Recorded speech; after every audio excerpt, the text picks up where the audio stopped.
Have you ever been on YouTube and then you realize that there's a lot more business owners starting to post on YouTube and take YouTube seriously? It's not because that they want to quit their business to become an influencer. They're making YouTube videos to make money. And I'm gonna share with you exactly how I've helped multiple 7- and 8-figure businesses create a YouTube strategy that doesn't just grow their brand, but actually grows their business. I'm talking getting leads and sales from your YouTube videos without needing to go viral and get a ton of views. So if we zoom out a little bit, bird's eye view, this is the full part system that I'm gonna just give you in 30 seconds.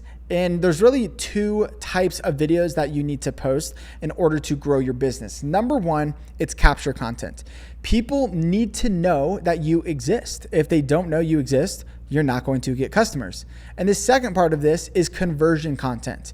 This is turning those viewers into buyers. And so we want to attract new people into our world and then warm them up, build trust, convert them with conversion content. Now, the third piece of this that you're going to need, besides just those 2 types of content, is a bridge. And this bridge is leading to your offer where people can actually work with you. And then the last piece of this is your offer, because at the end of the day, we don't want to just go viral. We don't want more viewers. We actually want more buyers. And so step number 1 is to reverse engineer this entire process. So we are going to start here at the end with your offer, and we need to figure out who's your ideal customer profile. Who is this for? Who's it going to help? Because if you want to get more sales from YouTube, you need to have that in mind. So you're not just getting vanity metrics and focusing on views and going viral and growing your subscriber count. Who really cares? Honestly, who cares? If your goal is to grow your business, then focus on that first. So we have to know who buys our stuff in the first place, or who our ideal buyer is. That way we have that person in mind every time we're ready to make a YouTube video. That ICP becomes a target for us. It becomes guardrails in order for us to test our video ideas against. So if the video idea or the content doesn't attract and serve that person, we're just not gonna do it because it's wasted time and we're chasing ego, not actually being smart and strategic for growing our business. Once you actually list out and think about who that person is, you then want to set up your content conversion system. This is the bridge that I was talking about. Basically, you need to have a call to action in every single video. For example, in this YouTube video, you can click the link in the description and there's gonna be a lead magnet down there, or you could actually just click the link if you're interested in working with me as well. And you can check out both those links. Now, if you're just gonna post, in the comments, you're like, what should my call to action be? Well, it depends. We got to have a conversation and figure out what your business is. This is where you got to figure out what's converting well for you.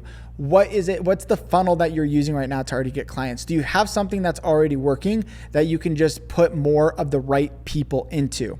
That's kind of where you'd want to start. So for example, I was working with this online fitness company doing $5 million a month. And they had 60,000 subscribers, and I helped them grow that YouTube channel all the way to over 400,000 subscribers within 4 months. What was their call to action in every single video? It was their low ticket offer. It wasn't a lead magnet.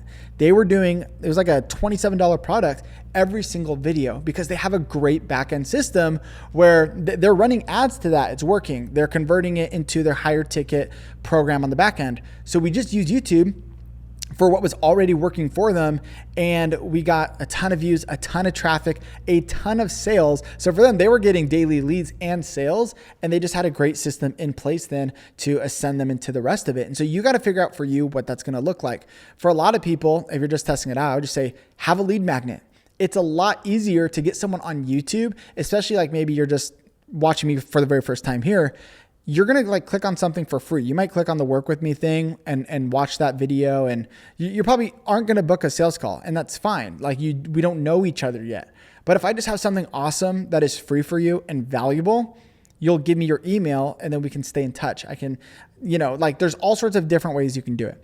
And so you got to figure out what works well for you, what works well for your business. Now we need to make sure every video we have that call to action. So literally in the video, you are giving a call to action, and On top of that, you want to optimize the rest of your channel. So things like putting it in the description, especially the top line or top 2 lines where people will see it without having to click the see more option. You also can put it in your pinned comment. So every comment, just comment, click the 3 dots, hit pinned comment, and you can do that as well. Your bio on YouTube, like there's all sorts of different places you can put it, and you just want to optimize it so that anytime you're getting viewers, you're getting traffic to your channel, they know where to go. They know what that next step actually looks like. Once you do that and you actually have a system in place now, you know who you're attracting, the bridge is starting to be built. So as people come in, they actually know where to go next, and you can take them along that journey to potentially become a client customer with you. You want to move on to step 3. And this is where we're going to start to layer in conversion content. And if you're just starting out, one of the best things you can do, like maybe you have a brand new YouTube channel or you're just trying to get some sales right away, create a YouTube VSL. It's literally just like a regular VSL, but it's posted as a YouTube video, public. There's no opt-in. And I've had clients and students do this, and the very first video on their channel, they're getting sales calls booked. And they're not getting a lot of views, but because it is a VSL on YouTube, people watch it. And by the end of it, they know exactly who you are, how you help people, and you can share a ton of proof, a ton of credibility, and give away a lot of value. And then in exchange, you can be really salesy at the end of that YouTube VSL. And you can tell people why they should work with you. And this is something that I did earlier on when I started my business. And this video converted twice as much. The percentage was twice as high on that video than my regular YouTube videos. So it was twice as effective for converting viewers into leads. And that is super powerful. So you definitely want to have at least one video that you know is converting well so that you can optimize for that. Now, this isn't the only type of conversion content that you can post. You could post like a long form video that's like 30 minutes, 60 minutes. Some people even do, Caleb Ralston will do a 6-hour, Hobbit extended movie on his channel. And props to him because his videos are actually amazing too. So the fact that they're that long is incredible. But my point is this. You could do all sorts of different things. The idea is thinking of it as like the conversion content is not meant to go viral. Conversion content is meant to be specifically for the person you're trying to attract, and then just be valuable, give away a ton of free. You'll even see people on YouTube post like free course. Like this is a conversion content because you're just giving away so much value.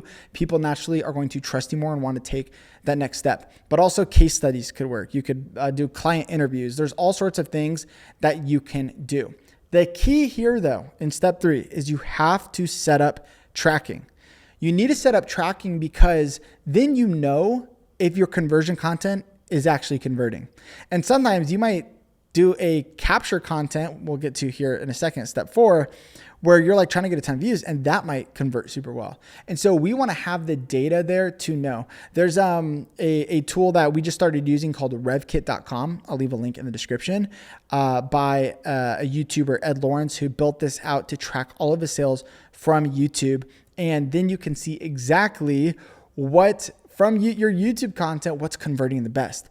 Super, super important. So you don't have to use that. You could use, there's a bunch of different platforms you could use, but track the data because we don't just want to get views for view's sake. We actually want to figure out what videos on our channel make us more money, because then when we get into step 4, we can just send the traffic to the videos that convert the best.